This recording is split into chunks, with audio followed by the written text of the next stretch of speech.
नमस्कार दोस्तों।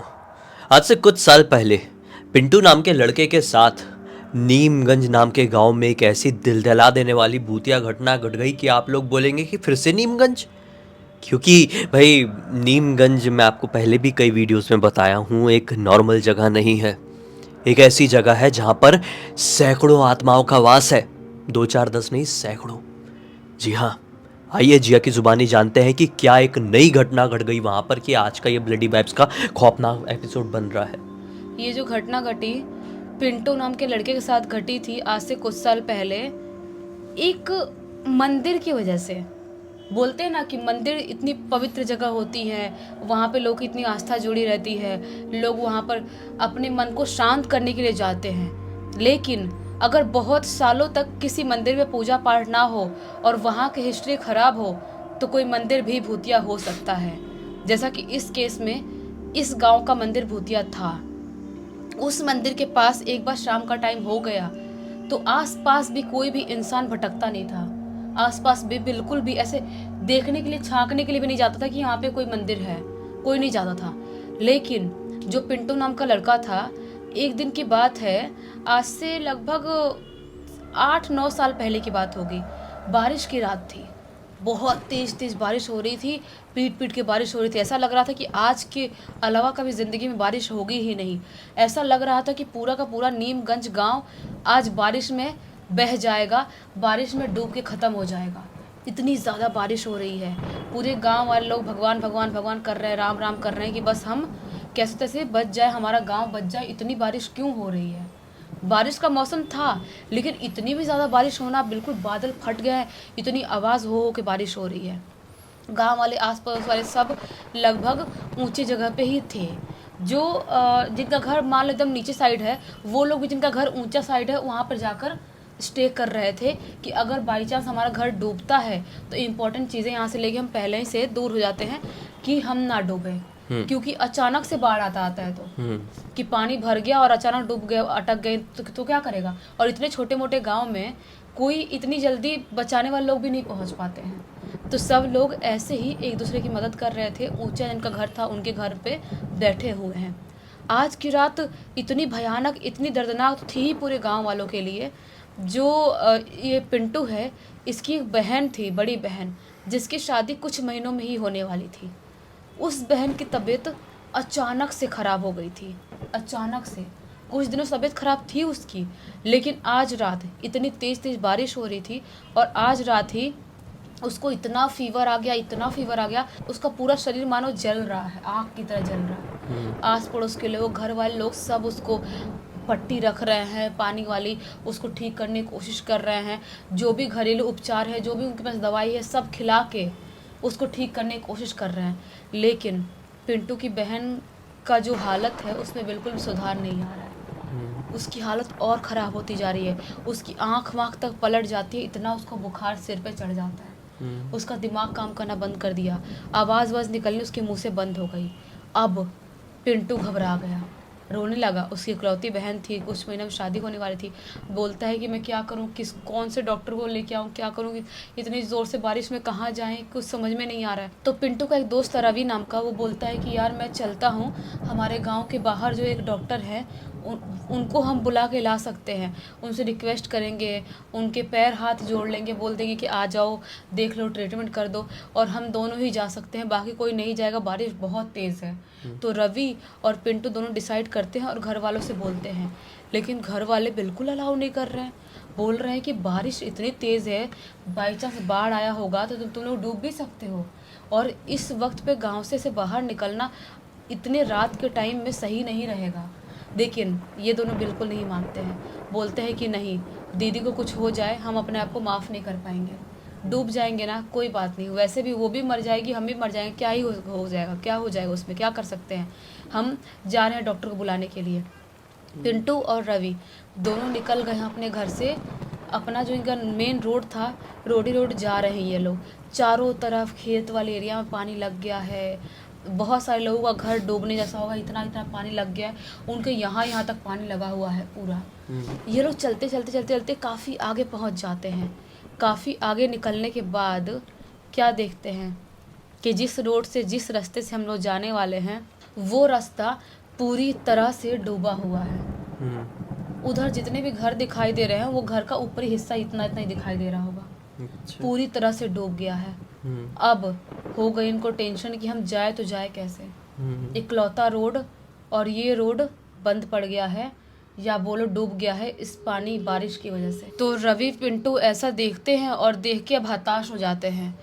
पिंटू बोलता है क्या करूं, अपनी दीदी को कैसे बचाऊंगा। रवि बोलता है दीदी तो मेरी भी है ना, कैसे बचाएं, कुछ समझ में नहीं आ रहा है। अब हमको घर ही जाना पड़ेगा, अपने पास और कोई चारा नहीं है। जितने भी घरेलू उपचार हैं हम वो करने की कोशिश करेंगे।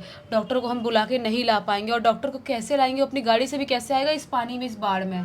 इकलौता रोड है और वो रोड भी डूब गया है इस पानी की बारिश की वजह से। अब क्या करें। रवि बोलता है पिंटू को कि पिंटू यार अब हमको जाना कैंसिल करना पड़ेगा। अगर हम इस रोड पे निकलते हैं, बाई चांस कहीं खड्डा वड्डा हुआ और बाई चांस इस पानी में इतना बहाव है, इसमें गिरते हैं तो हम उठ नहीं पाएंगे।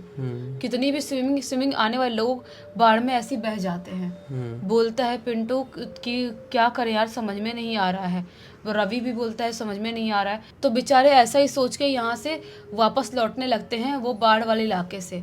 तभी अचानक से पिंटू बोलता है कि रवि, जो अपने गांव का मंदिर वाले एरिया है, जहाँ पे जिस एरिया से कोई नहीं जाता, उधर पानी नहीं लगा होगा क्योंकि वो एकदम ऊंचाई वाले एरिया पे है। तो क्या अपन उधर से नहीं जा सकते हैं?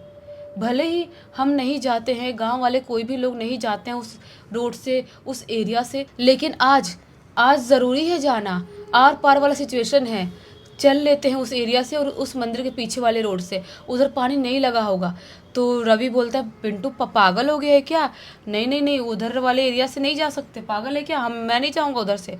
तो पिंटू बोलता है चल लेना प्लीज़ यार, पुराने ज़माने से लोग बोल रहे हैं ना कि वो एरिया भूतिया है, वो मंदिर भूतिया है, वहाँ से नहीं जाना है, लेकिन हमने कभी देखे हैं क्या, कुछ एक्सपीरियंस किए हैं? रवि बोलता है नहीं। तो बोलता है पिंटू को नहीं एक्सपीरियंस किया तो चल लेते हैं ना यार, चल के मेरी बहन की ज़िंदगी का सवाल है, उधर उधर से चल के डॉक्टर साहब को ले आते हैं और दिखा देते हैं। तो रवि बोलता है कि ठीक है चलते हैं। थोड़ा बहुत ना नुकुर कर रहा था लेकिन जाने के लिए तैयार हो गए। अभी थोड़े दूर बचा ही था, उस मंदिर वाले एरिया में पहुंचने ही वाले थे, तभी अचानक से रवि चिल्लाता है और चिल्लाते हुए बोलता है नहीं नहीं यार, नहीं नहीं, मेरे से नहीं हो पाएगा, मैं नहीं जाऊंगा, मैं उस एरिया से नहीं जाऊंगा। राजू बोलता है नहीं नहीं यार प्लीज़ यार, नहीं जा सकते यार, कुछ भी हो सकता है, वहाँ से जाने से हमारी मौत भी हो सकती है, दीदी को बचाने के चक्कर में हम दोनों भी तो मर सकते हैं ना यार, प्लीज़ यार नहीं जाते हैं। रवि ऐसे बोलने लगता है। पिंटू बोलता है कि देख, तूने बोला था ना चलेगा साथ में, इसलिए यहाँ तक आए थे, तू नहीं भी जाएगा ना तो भी मैं जाऊँगा और अपनी दीदी को ज़रूर बचाऊँगा। मैं जा रहा हूँ डॉक्टर बुलाने के लिए, तो आना है तो आ, नहीं आना तो माता अपनी दोस्ती ख़त्म समझ ले।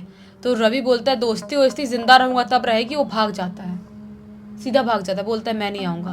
अब उस रास्ते पे अकेले निकल जाता है अपना पिंटू डॉक्टर साहब को बुलाने जाने के लिए। चल रहा है, चलते चलते वो मंदिर वाला एरिया आता है। वो ना चाहते हुए मंदिर की तरफ देख लेता है कि मतलब कुछ होगा तो नहीं। बोलते हैं कि ये मंदिर भूतिया है, मंदिर के अंदर कोई ऐसी एंटिटी तो नहीं होगी, कुछ कर तो नहीं रही। अंदर उसके माइंड में बहुत सारे थॉट्स चल रहे हैं, फिर भी वो ज़्यादा ना सोचते हुए उस मंदिर के पीछे वाले एरिया से निकलता है और निकल के जाने लगता है। जैसे ही मंदिर को क्रॉस किया ही है, अचानक से उसके पीछे से एक बच्ची की रोने की आवाज़ सुनाई देती है, छोटी सी बच्ची की रोने की आवाज़।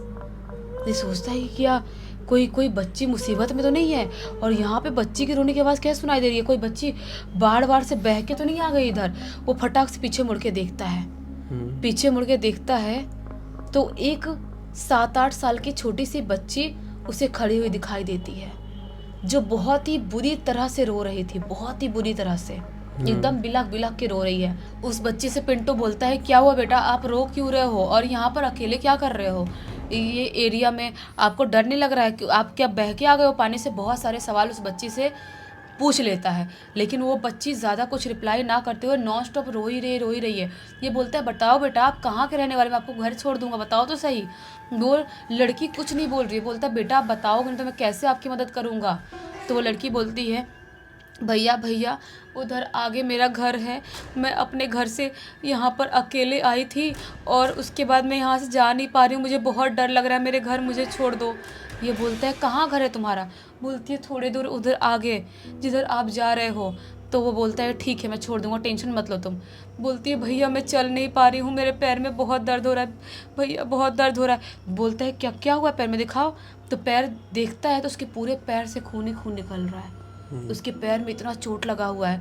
वो बोलता ठीक है बेटा कोई बात नहीं, मैं तुमको गोदी ले लेता हूँ। 5-6 साल की लड़की थी, उसको वो अपने कंधे पे बैठा लेता है, और इसकी उम्र थी यही 18-19 साल की, और आराम से उतने बड़े बच्चों को लोग उठा लेते हैं। गोदी उठा लिया है और उसको लेके जाने लगता है, लेके जा रहा है।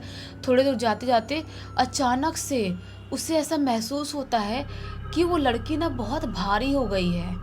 जाते जाते उसको लगता है हो सकता है मेरा कपड़ा भी भीग गया है, बारिश से लड़की का भी कपड़ा भीगा इसलिए भारी लग रही होगी। फिर बिना माइंड किए थोड़ी दूर और चल के जाता है। जाते ही जाते अचानक से उसे ऐसा महसूस होता है किसी ने बहुत ज़ोर से उसके यहाँ पे वार किया, यहाँ पे गले में पीछे। वो ज़ोर से चीखता है, और चीख के जैसे ही यहाँ पर हाथ रखता है और जैसे ही हाथ को ऐसे देखता है, उसके पूरे हाथ में खून ही खून है, खून ही खून। और जैसे ही बच्ची को देखने के लिए ऐसे मुंह अपना ऊपर उठाता है, वो बच्ची के रूप में मानो कोई शैतान उसके गर्दन पे बैठी हुई है, उसके कंधे पे बैठी हुई है। उस बच्ची का मुंह इतना बड़ा हो गया है, इतनी ज़्यादा खौफनाक, उसके पूरे दांत बाहर निकले हुए हैं, उसके बाल भी एकदम लंबे हो गए। हाइट उतनी ही है लेकिन उसकी वजन ऐसा लग रहा है कि बहुत ज़्यादा बढ़ गया है, और वो इसके यहाँ पे गले से ऐसे काट काट के खा रही है। ऐसा देखता है, दर्द से कराहने लगता है, जोर से चिल्लाने, तो उसको उतारने की कोशिश कर रहा है लेकिन उसको उतार नहीं पा रहा है। बहुत मुश्किल है उसको उतारने में, जैसे तैसे करते करते उसको मार भी रहा है लेकिन कुछ भी फर्क नहीं पड़ रहा है। वो नॉन स्टॉप उसके पीछे से खा रही है, असहनीय दर्द उसको हो रहा है बेचारे पिंटू को। वो सोचता है कि अब शायद मैं ख़त्म ही हो जाऊंगा, मर ही जाऊंगा। इससे पहले वो ज़ोर से बजरंगबली का नाम चिल्लाता है, हे बजरंगबली मुझे बचा लो, मैं मेरी दीदी को नहीं बचा पाऊंगा, मुझे नहीं पता क्या करूंगा, मुझे बचा लो। ज़ोर से चिल्लाता है और चीखता इतने ज़ोर से, उसके ये चीखने की वजह से वो बच्ची भी ज़ोर से चीखती है बजरंगबली के नाम सुनते से ही। और उसके बाद इतने ज़ोर से उस लड़की की आवाज़ थी कि इसके कान में दर्द होता है, और पता नहीं इसके दिमाग में क्या होता है, इसका सिर अचानक से घूमता है और ये गिर के बेहोश। अब सीधे इसकी आँख खुलती है इसके घर पे, अपने आप को अपने घर पे पाता है, अपने घर पे पाता है, चिल्लाते उठता है कि मुझे बचा लो, वो लड़की मुझे बच्ची मुझे मार डालेगी। घर वाले बोलते हैं क्या हुआ, सारी चीज़ें, दीदी भी पास में बैठी हुई है, गांव वाले लोग भी बैठे हुए हैं। तो ये सब लोगों को A to Z सारी बात बता देता है कि मैंने ऐसा ऐसा एक्सपीरियंस कर लिया। अभी रवि भी आके बैठा हुआ था वहाँ पे।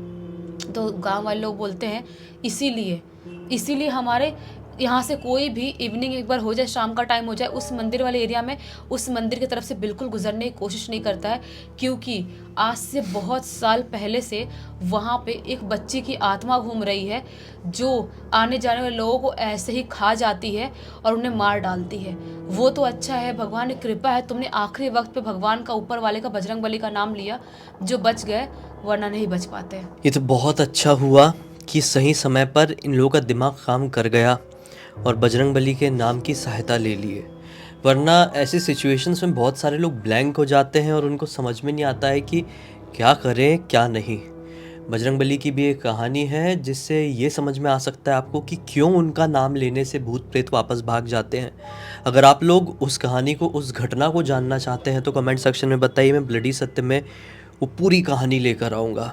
और ये अहिरावण वाली कहानी नहीं है। बहुत सारे लोग इंस्टाग्राम में, मुझे ऐसा लग रहा है कि वो अलग कहानी को जोड़ के मिसगाइड कर रहे हैं। अहिरावण वाली घटना कहानी अलग है और वो कहानी अलग है। खैर ये तो भूत वाला वीडियो था, मैं कहाँ से कहाँ ला रहा हूँ, आपको इन्फॉर्मेशन दे रहा था।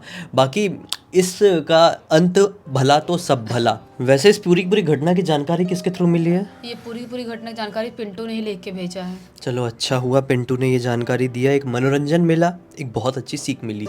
इसी एक नोट के साथ इस कहानी का बंद करते हैं। अब तक इस वीडियो को देख लिए तो लाइक ज़रूर कर देना, चैनल को सब्सक्राइब करके बेल आइकन दबा के ऑल के ऑप्शन में क्लिक करना, क्योंकि इसी तरह के हैरान कर देने वाले खौफनाक वीडियोस डेली आप लोगों के सामने लेके आते रहते हैं।